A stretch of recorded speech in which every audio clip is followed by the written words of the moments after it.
janeiro 19.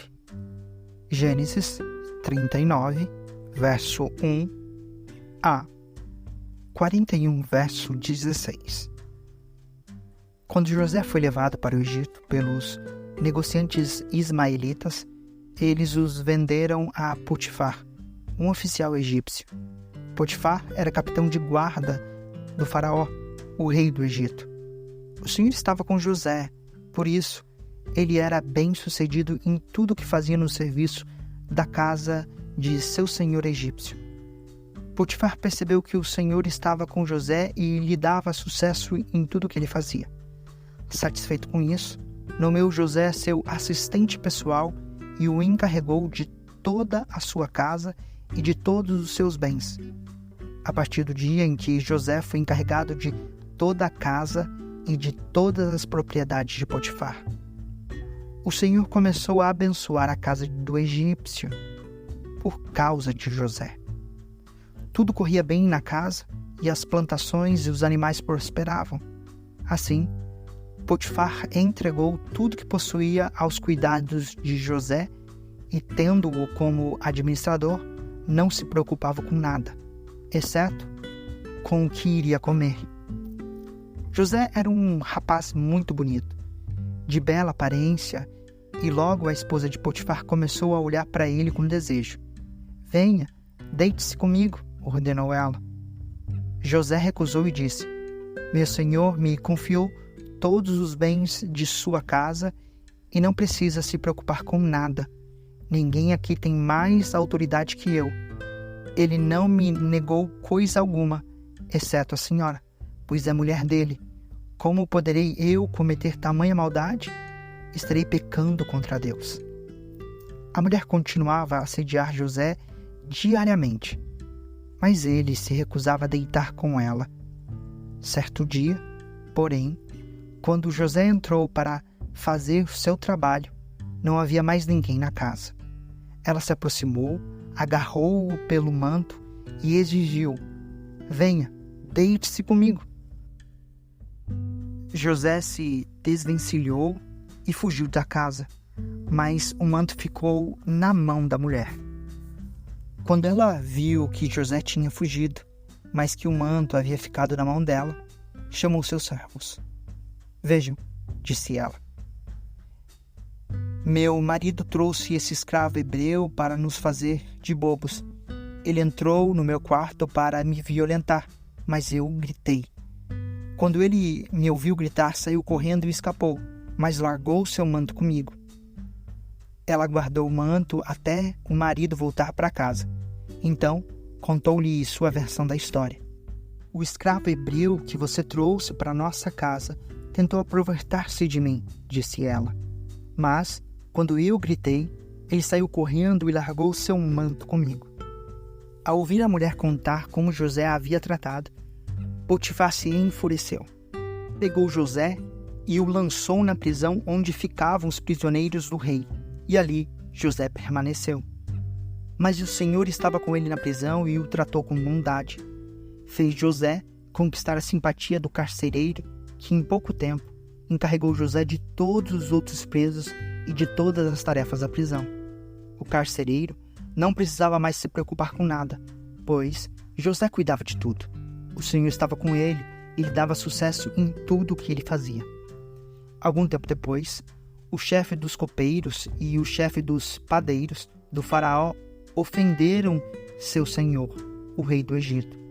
O faraó se enfureceu com os 2 oficiais e os mandou para a prisão onde José estava, no palácio do capitão da guarda. Eles ficaram presos por um bom tempo, e o capitão da guarda os colocou sob a responsabilidade de José, para que cuidassem deles. Certa noite, enquanto estavam presos, o copeiro e o padeiro tiveram cada um sonho, e cada sonho tinha um significado. Quando José os viu, no dia seguinte, notou que os 2 estavam perturbados e perguntou: "Por que vocês estão preocupados?" Eles responderam: "Esta noite, nós 2 tivemos sonhos, mas ninguém sabe nos dizer o que significam." "A interpretação dos sonhos vem de Deus", disse José. "Conte-me o que sonharam. O chefe dos copeiros foi o primeiro a relatar seu sonho a José. Em meu sonho, vi na minha frente uma videira, disse ele. Havia 3 ramos que começaram a brotar e florescer e em pouco tempo produziram cachos de uvas. Eu tinha na mão o copo do faraó. Tomei um dos cachos de uva, espremi o suco na taça e a coloquei na mão do faraó. José disse: este é o significado do sonho. Os 3 ramos representam 3 dias. Dentro de 3 dias, o faraó o levará de volta ao seu cargo de chefe dos copeiros. Quando a situação estiver bem para você, peço que se lembre de mim. Fale de mim ao faraó, para que ele me tire deste lugar, pois fui trazido à força da minha terra natal, a terra dos hebreus, e agora estou nesta prisão, onde fui lançado sem motivo justo. Ao ouvir a interpretação favorável de José para o primeiro sonho, o chefe dos padeiros lhe disse: também tive um sonho. Nele havia 3 cestos de pães brancos empilhados sobre a minha cabeça. No cesto de cima havia pães e doces de todo tipo para o faraó, mas as aves vieram comer um do cesto que estava sobre minha cabeça. José lhe disse: este é o significado do sonho. Os 3 cestos também representam 3 dias.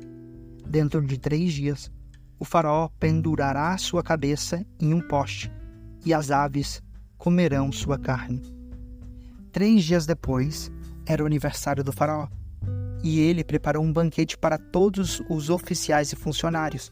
Convocou o chefe dos copeiros e o chefe dos padeiros para comparecerem à festa. Elevou o chefe dos copeiros de volta ao seu cargo, para que voltassem a entregar o copo ao faraó. Quanto ao chefe dos padeiros, mandou enforcá-lo, como José havia previsto ao interpretar o sonho dele. O chefe dos copeiros, porém, se esqueceu completamente de José e não pensou mais nele. 2 anos inteiros se passaram e o faraó sonhou que estava em pé na margem do rio Nilo. Em seu sonho, viu 7 vacas gordas e saudáveis saírem do rio e começaram a pastar no meio dos juncos. Em seguida, viu outras 7 vacas saindo do Nilo. Eram feias e magras e pararam junto das vacas gordas à beira do rio. Então, as vacas feias e magras comeram as 7 vacas gordas e saudáveis. Nesta parte do sonho, o faraó acordou. Depois voltou a dormir e teve outro sonho. Dessa vez, viu 7 espigas de trigo, cheias e boas, que cresciam em um só talo. Em seguida, apareceram mais 7 espigas, mas elas eram murchas e ressequidas pelo vento do leste. Então as espigas miúdas engoliram as 7 espigas cheias e bem formadas. O faraó acordou novamente e percebeu que era um sonho. Na manhã seguinte, perturbado com os sonhos, o faraó chamou todos os magos e os sábios do Egito. Contou-lhes o sonho, mas ninguém conseguiu interpretá-los. Por fim, o chefe dos copeiros se pronunciou. Hoje eu me lembrei de meu erro, disse ao faraó. Algum tempo atrás, o Senhor se irou com o chefe dos padeiros e comigo e mandou prender-nos no palácio do capitão da guarda. Certa noite, o chefe dos padeiros e eu tivemos cada um sonho, e cada sonho tinha o seu significado. Estava conosco na prisão um rapaz hebreu que era escravo do capitão da guarda. Contamos a ele nossos sonhos e ele explicou o que cada um significava. E tudo aconteceu exatamente como ele havia previsto. Fui restaurada ao meu cargo de chefe dos copeiros e o chefe dos padeiros foi enforcado em público. Na mesma hora, o faraó mandou chamar José e ele foi trazido depressa da prisão. Depois de barbear-se e trocar de roupa, apresentou-se ao faraó.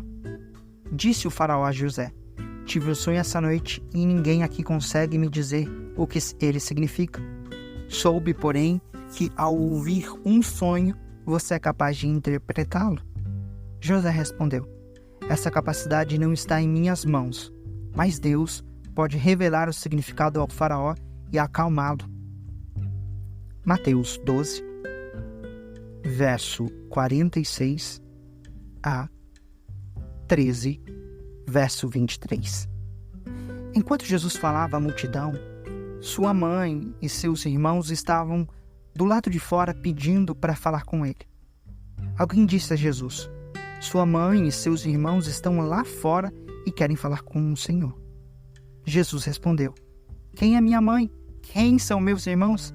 Então apontou para seus discípulos e disse: vejam, estes são minha mãe e meus irmãos. Quem faz a vontade do meu Pai no céu é meu irmão, minha irmã e minha mãe. Mais tarde, naquele mesmo dia, Jesus saiu da casa e sentou-se à beira-mar. Logo, uma grande multidão se juntou ao seu redor. Então ele entrou num barco, sentou-se e ensinou o povo que permanecia na praia. Jesus contou várias parábolas como essa. Um lavrador saiu para semear, enquanto espalhava as sementes pelo campo. Algumas caíram à beira do caminho e as aves vieram e as comeram. Outras sementes caíram no solo rochoso e, não havendo muita terra, germinaram rapidamente. Mas as placas logo murcharam sob o calor do sol e secaram, pois não tinham raízes profundas. Outras sementes caíram entre os espinhos, que cresceram e sufocaram os brotos. Ainda outras caíram em solo fértil e produziram uma colheita 30, 60 e até 100 vezes maior que a quantidade semeada. Quem é capaz de ouvir, ouça com atenção. Os discípulos vieram e lhe perguntaram: por que o Senhor usa parábolas quando fala ao povo? Ele respondeu: às vezes é permitido entender os segredos do reino dos céus, mas outros não, pois ao que tem, mais lhe será dado e terá em grande quantia. Mais do que nada tem, até o que tem lhe será retirado. É por isso que uso parábolas. Eles olham, mas não veem. Escutam, mas não ouvem nem entendem. Cumpra-se deste modo a profecia de Isaías que diz: quando ouvirem o que digo, não entenderão. Quando virem o que faço, não compreenderão, pois o coração deste povo está endurecido. Ouvem com dificuldade e têm os olhos fechados, de modo que seus olhos não veem, e seus ouvidos não ouvem, e seu coração não entende, e não se voltam para mim, nem permitem que eu os cure. Felizes, porém, são seus olhos, pois eles veem, e seus ouvidos, pois eles ouvem. Eu lhes digo a verdade: muitos profetas e justos desejarão ver o que vocês têm visto e ouvir o que vocês têm ouvido, mas não puderam. Agora, ouçam a explicação da parábola sobre o lavrador que saiu para semear. As sementes que caíram à beira do caminho representam os que ouvem a mensagem sobre o reino e não a entendem. Então, o maligno vem e arranca a semente que foi lançada em seu coração. As que caíram no solo rochoso representam aqueles que ouvem a mensagem e, sem demora, recebem com alegria. Contudo, uma vez que não têm raízes profundas, não duram muito. Assim que enfrentam problemas ou são perseguidos por causa da mensagem, cedo desanimam. As que caíram entre os espinhos representam outros que ouvem a mensagem, mas logo ela é sufocada pelas preocupações dessa vida e pelas seduções da riqueza, de modo que não produzem fruto. E as que caíram no solo fértil representam os que ouvem e entendem a mensagem e produzem uma colheita 30, 70 e até 100 vezes maior que a quantidade semeada. Salmos 17, versos 1 a 15. Oração de Davi. Ouve, Senhor, minha súplica por justiça. Atende o meu clamor por socorro. Escute minha oração, pois ela vem de lábios sinceros. Declara-me inocente, pois teus olhos veem com imparcialidade. Tu puseste à prova meus pensamentos, durante a noite examinastes meu coração. Tu me sondastes e não encontraste nenhum mal. Estou decidido a não pecar com minhas palavras. Quanto ao modo de agir, segui teus mandamentos, que me guardam de imitar as ações de pessoas cruéis. Meus passos permaneceram em teu caminho. Meus pés não se desviaram dele. Clamo a ti, ó Deus, pois sei que responderás. Inclina-te e ouve minha oração. Mostra-me as maravilhas do teu amor. Com teu poder tu livras os que buscam em ti refúgio dos inimigos. Protege-me como a menina dos teus olhos. Esconde-me à sombra de tuas asas. Guarda-me dos perversos que me atacam, dos inimigos mortais que me cercam. Eles não têm compaixão. Ouve como contam vantagem, seguem meus passos e me rodeiam, prontos para me derrubar. São como leões famintos, ansiosos para me despedaçar, como jovens leões escondidos de tocaia. Levanta-te, ó Senhor, enfrenta-os e faze-os cair de joelhos com tua espada. Livra-me dos perversos. Pelo poder da tua mão, Senhor, destrói os que buscam neste mundo sua recompensa. Satisfaz, porém, a fome dos que te são preciosos, que os filhos deles tenham fartura e deixem herança para os netos. Porque sou justo, verei a ti. Quando acordar, te verei face a face e me satisfarei. Provérbios 3, versos 33 a 35. O Senhor amaldiçoa a casa dos perversos, mas abençoa o lar dos justos. O Senhor zomba dos zombadores, mas concede graça aos humildes. Os sábios recebem honra como herança, mas os tolos são envergonhados em público.